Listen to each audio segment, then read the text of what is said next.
महायुतीकडून महादेव जानकर यांना परभणी लोकसभेची उमेदवारी जाहीर झाली आहे। उद्या महादेव जानकर निवडणुकीचा नाम अर्ज देखील दाखल करणार आहेत आणि महादेव जानकर यांच्या राष्ट्रीय समाज पक्षाचे राज्यातील एकमेव आमदार रत्नाकर गुट्टे आपल्यासोबत आहेत। गुट्टे साहेब, जानकर परभणीला आलेत, महायुतीचे उमेदवार आहे, काय पहिली प्रतिक्रिया? प्रतिक्रिया, जानकरांना युतीमध्ये यावं किंवा न यावं असा विषय काही नाहीच। आम्ही ऑलरेडी युतीचेच आहोत, घटक आहोत, आम्ही युतीसोबत आहोत आणि युतीनं आम्हाला तिकीट दिलेलं आहे आणि मी ती आता निवडणूक लढवण्यासाठी आता परभणीमध्ये जानकर साहेब आलेत। आम्ही सर्वांची आता युतीची मीटिंग घेतलेली आहे, सर्वच पक्ष हजर होते आणि त्या निमित्तानं पुढील रणनीती आम्ही सर्वांचा विचारात घेऊन करू। शिवसेनेचा बालेकिल्ला आहे, किती मोठा संघर्ष असणार आहे?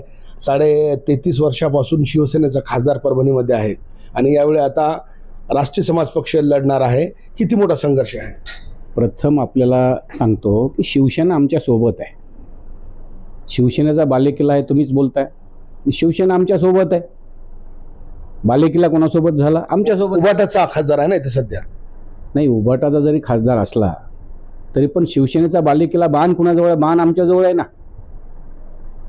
आणि बाण आमच्याजवळ असल्यामुळे घड्याळच आमच्याजवळ आहे, कमळाचं फूल आमच्याजवळ आहे, हे सर्व आमची युती, आम्ही सोबत आहोत। त्यामुळे आमचीच शिवसेना आहे, आमचीच राष्ट्रवादी आहे आणि भाजप तर आहे सोबत। महादेव जानकर ज्यावेळी मागच्या वेळी परभणीला आले होते त्यावेळी त्यांची सभा झाली कृष्ण मंगल कार्यालय येथे, त्यावेळी महादेव जानकर यांची जवळकी महाविकास आघाडीसोबत होती आणि मंचावरून थेट तुम्ही त्यांना विनंती केली होती की साहेब जायची गडबड करू नका, महाविकास आघाडीसोबत आपण महायुतीमध्ये बोलून हक्कानं भांडून घेऊ, आणि आता एक जागा त्यांना देण्यात आली। नेमकं यामागं काय रणनीती होती तुमची? काय परिश्रम? मागचे 8 दिवस तुम्ही नॉट रिचेबल बी होतात मुंबईमध्ये, काय याच्या पाठीमागची पार्श्वभूमी आहे?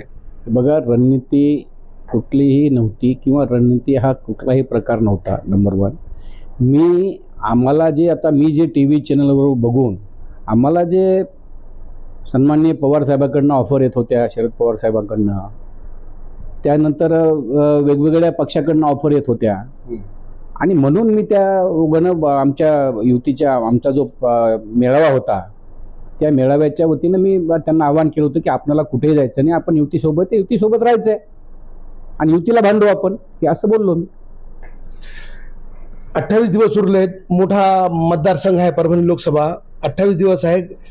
खासदारांचा ऑलरेडी परभणीचे खासदार संजय जाधव यांचा संपर्क सुरू आहे, मात्र आता केवळ 28 दिवस उरलेले असताना किती मोठा संघर्ष करावा लागणार मतदारापर्यंत पोहोचण्यासाठी असं तुम्हाला वाटते?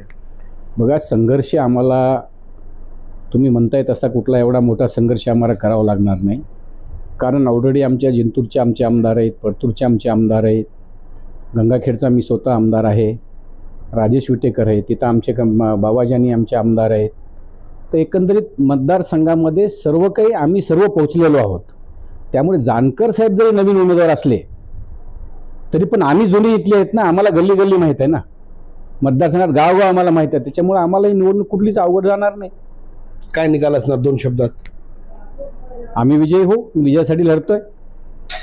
तर महायुतीकडून महादेव जानकर यांना मिळालेल्या उमेदवारीचा संधीचा सोना करू आणि निश्चितच महायुतीचे सर्व घटक पक्ष मिळून महादेव जानकर यांना मोठ्या मताधिक्यानं निवडून आणणार असं विधान या ठिकाणी रत्नाकर गुट्टे यांनी केलं आहे।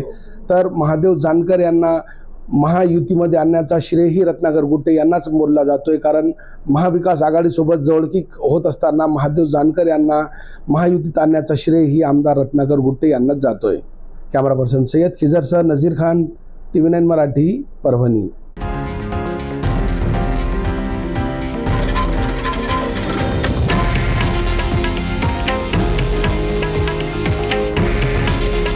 हे आहे देशातील नंबर 1 न्यूज नेटवर्क आणि आपण पाहत आहात TV9 मराठी। काळजी तुमची, हित महाराष्ट्राचं।